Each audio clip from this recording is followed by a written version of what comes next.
पाकिस्तान को गेहूं भेजे भारत। कंगाल पाकिस्तान के समर्थन में बड़ा ऐलान। पाकिस्तान को 50 लाख टन गेहूं भेजने की हो रही है बात। विदेश मंत्री एस जयशंकर का बयान पाकिस्तान में छा गया। पाकिस्तानी मुसलमानों को मोदी से बड़ी अपील। वर्ल्ड बैंक पर भारत का कब्जा, पाकिस्तान में कोहराम।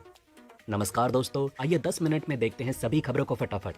आप स्पीड बढ़ाकर भी पूरा वीडियो देख सकते हैं। दोस्तों, आपको याद होगा 1971 में पाकिस्तानी सेना कैसे भारत के सामने सरेंडर कर चुकी थी। आज एक बार फिर से 2023 में भी पाकिस्तानी सेना भारत के सामने सरेंडर कर चुकी है और अब उसे गेहूं भेजने की बात चल रही है। दोस्तों, आपको बता दें कि इस साल के बजट सत्र के दौरान भारत की तरफ से 20 से ज्यादा देशों के लिए मदद का ऐलान किया गया। इनमें पड़ोस में बांग्लादेश से लेकर अफ्रीका और यूरोप तक के लिए आर्थिक मदद शामिल है। लेकिन इस मदद में हमारा पड़ोसी मुल्क पाकिस्तान छूट गया था। अब पाकिस्तान पर एक बड़ी खबर सामने आ रही है जो उसे राहत दे सकती है। ये सवाल बार बार उठ रहा था कि क्या भारत को कंगाल पाकिस्तान की मदद के लिए आगे आना चाहिए। इसे लेकर आप सभी की राय अलग अलग है। पिछले वीडियो में मैंने आप सभी का कमेंट पढ़ा था, लेकिन आरएसएस के सह सरकार्यवाह डॉक्टर कृष्ण गोपाल ने इस पर बड़ा बयान दिया है। दोस्तों, आप सभी जानते हैं कि इस वक्त की वर्तमान बीजेपी सरकार में आरएसएस की बड़ी भूमिका रहती है। आइए देखते हैं आरएसएस नेता ने क्या कहा है। उन्होंने भारत सरकार को नसीहत दी है और कहा है कि पाकिस्तान नहीं मांगे तो भी भारत को मदद करनी चाहिए। पड़ोसी देश को कम से कम 50 लाख टन गेहूं भेज देने चाहिए। उन्होंने पाकिस्तान की बदतर आर्थिक हालत पर चिंता जताई और कहा कि भारत सरकार पड़ोसी धर्म का निर्वाह करे। कृष्ण गोपाल ने कहा कि यद्यपि पाकिस्तान हमसे लड़ता झगड़ता रहता है, वो हमसे 4 युद्ध भी लड़ चुका है, हमेशा वही आक्रमण करता है, वहां हमें दिन रात गाली देते हैं, फिर भी वो सुखी रहें, ऐसा हम सोचते हैं। उन्होंने आगे कहा कि पाकिस्तान में आटा 250 रुपए किलो हो चुका है, हमें इसका दुख होता है। अपने ही देश के लोग हैं, हम उन्हें मदद भेज सकते हैं। आरएसएस नेता ने आगे कहा कि भारत 25 से 50 लाख टन गेहूं पाकिस्तान को दे सकता है। भारत के पास सरप्लस गेहूं है, हम दे सकते हैं, लेकिन वो मांगते ही नहीं। लेकिन हमें इस बात का ध्यान रखना चाहिए कि आज से 70 साल पहले हम एक ही थे। संघ के नेता के अनुसार इतनी दूरी का क्या लाभ है।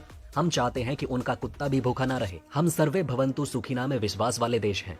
यद्यपि पाकिस्तान हमसे कुछ मांग नहीं रहा, लेकिन वो नहीं भी मांगे तो भी हमें गेहूं भेज देने चाहिए। तो दोस्तों, आरएसएस नेता के इस बयान पर आपकी क्या राय है, हमें नीचे कमेंट में जरूर बताएं। कई लोग मानते हैं कि भारत सरकार पाकिस्तान को गेहूं भेजने पर विचार कर रही है, लेकिन भेजने से पहले सरकार अपनी जनता की भावनाओं को समझना चाहती है और इसी वजह से इन बातों को मीडिया में किया जा रहा है ताकि जनता की भावनाओं को समझा जा सके। हाल ही में विदेश मंत्री जयशंकर ने कहा कि वो पाकिस्तान को मदद देने से जुड़े कोई बड़ा फैसला लेते समय स्थानीय जनभावना को ध्यान रखेंगे। विदेश मंत्री ने आगे कहा कि मेरे लोग इसके बारे में क्या महसूस करते हैं, इसकी जानकारी मुझे होगी, तभी जाकर मैं कोई डिसीजन ले पाऊंगा। आज भी भारत के अंदर लोगों का मानना है कि पाकिस्तान के अंदर हिंदू, मुस्लिम, सिख, ईसाई सभी धर्म के लोग रहते हैं।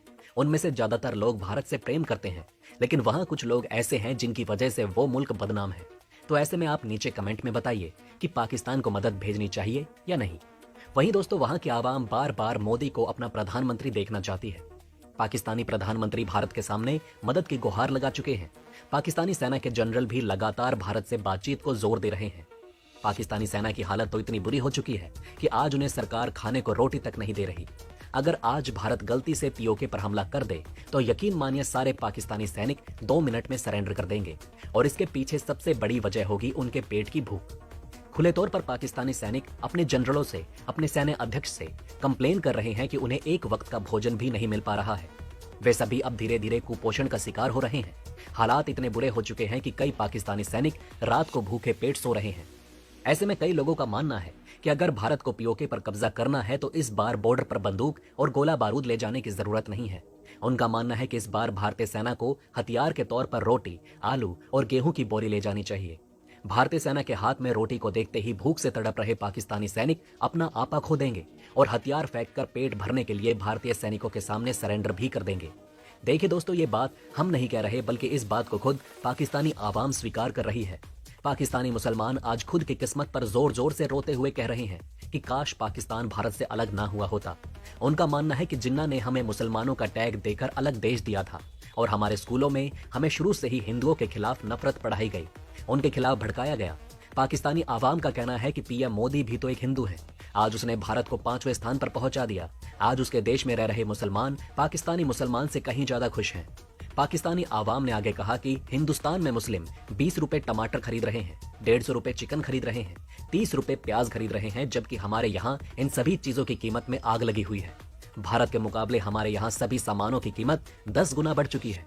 आज हम 200 रुपए टमाटर और 1000 रुपए किलो चिकन खा रहे हैं, जिस वजह से पाकिस्तान और गरीब और मिडिल क्लास भूखे पेट सो रहा है। पाकिस्तानी सेना को खाने के लिए एक वक्त की रोटी तक नहीं मिल पा रही। कश्मीर के नाम पर अपनी आवाम की आंखों में धूल झोंकने वाली पाकिस्तानी सरकार और सेना आज बुरी तरह से फेल हो चुकी है। पाकिस्तानी हुक्मरानों ने ईमानदारी से कभी भी अपनी आवाम के बारे में नहीं सोचा। पाकिस्तानी सेना हमेशा आतंकियों के साथ मिलकर भारत को चोट पहुंचाने का काम करती आई है, जिसका नतीजा आपके सामने है। आज एक रोटी के लिए पाकिस्तानी सेना भारत के आगे नाक रगड़ने को तैयार है। वो अपने पेट की भूख मिटाने के लिए किसी भी हद को पार करने के लिए तैयार है।